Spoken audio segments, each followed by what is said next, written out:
Simon Calder is here, travel journalist, of course, travel guru, surely. Monument Tube Station, because there's news breaking, Simon, a very good morning to you, that there's yet more tube strikes coming in November. Exactly right, Mike. Let me tell you what's going on. We thought that there was going to be an issue involving the tube drivers and the tube other staff as well, and it's come around pretty quickly. So if you're in London and you want to enjoy the tube, make sure you do it in the next 2 weeks, because a fortnight tomorrow, the RMT union, which is the big rail union representing 10,000 underground staff, is going to call out its members progressively. So you've got the maintenance people on one day, the signallers on another, and so on.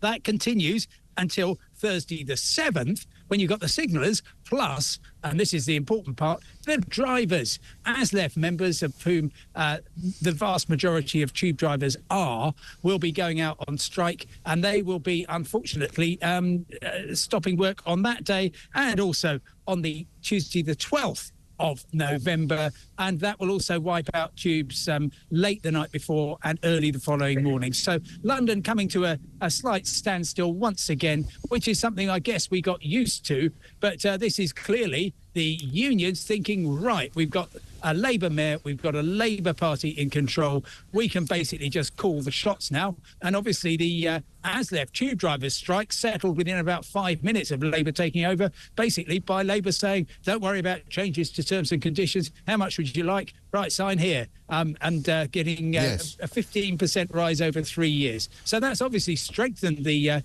hand of the unions, and they think, right, well, we'll give them a couple of weeks and then we'll bring the capital to a halt. Yes, but and obviously, I hate to say I told you so, Simon, but I did tell you so, because we know the two Micks, Whelan and Lynch, have got the government by the short and curlies, really, haven't they? Because they know that they'll be given everything they asked for. As you say, it was only just recently they settled. Only just this week, I think it was, that Louise Haigh, the Transport Secretary, was bribing them with 300 quid if they'd managed to make it to 5 days a week. You know, incredible stuff. But a lot of the times we seem to get these strikes threatened and then called off at the last minute. Do you think there's a chance that could happen? Yeah.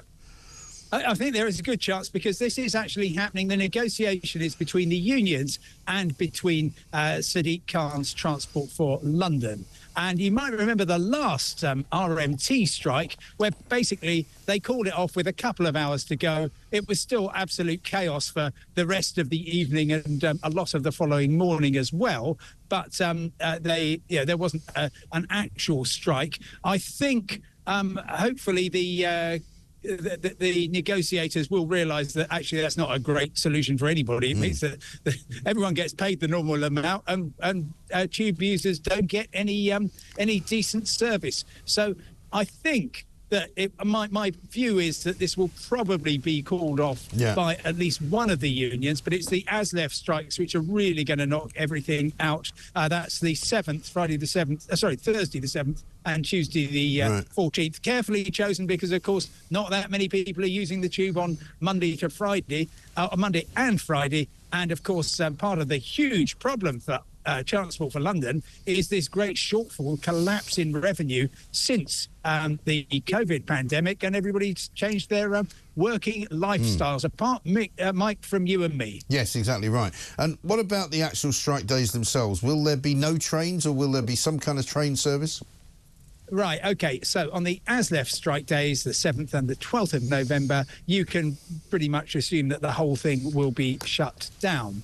The RMT union, because they're calling out different sets of workers at different times, they've kind of taken a leaf out of Aslef's book, which was doing lots of regional strikes, you might remember, before they gave up. And it's actually too difficult to tell what will happen. Certainly the signallers are going to, I imagine, have quite an impact. But the whole idea is, we'll close down the capital for most of the first half of November, or we'll threaten to. And that is such a huge economic hit to the capital that the government will cave in and Transport for London, and give Transport for London more money for this. But I think possibly the public are going to get a little bit cheesed off. I mean, it's for the tube drivers, 3.8% rise being offered, which would take them to just a shade under £70,000 a year.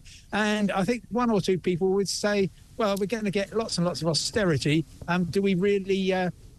is that not enough for the tube drivers? Yeah. And absolutely, Aslef says, no, it certainly isn't. And now they're pointing at other train drivers elsewhere and saying, look how much they're getting, because, of course, they won their awards. So, miserable old time for a lot of commuters in London. And, of course, it might just encourage more people to work from home, and Tube Transport for London gets less money. And we enter into this cycle of spiral of despair, Mike. Yeah. Yes, I'm very familiar with those spirals of despair, and this happened last time Labour were in charge. But thank you very much indeed. Simon Calder reporting into us from Monument Tube Station, just across the bridge from where we are here right now at London Bridge. Of course, the next thing that happens is when the tube drivers go back to work, then the nurses will go on strike again, and then the teachers will go on strike, and then some of the public sector workers. I think we've got the Office for National Statistics going on strike soon because they don't want to work 2 days a week in the office. I mean, it's just a gravy train now for public sector workers. Absolutely outrageous. And, of course, they talk about austerity and how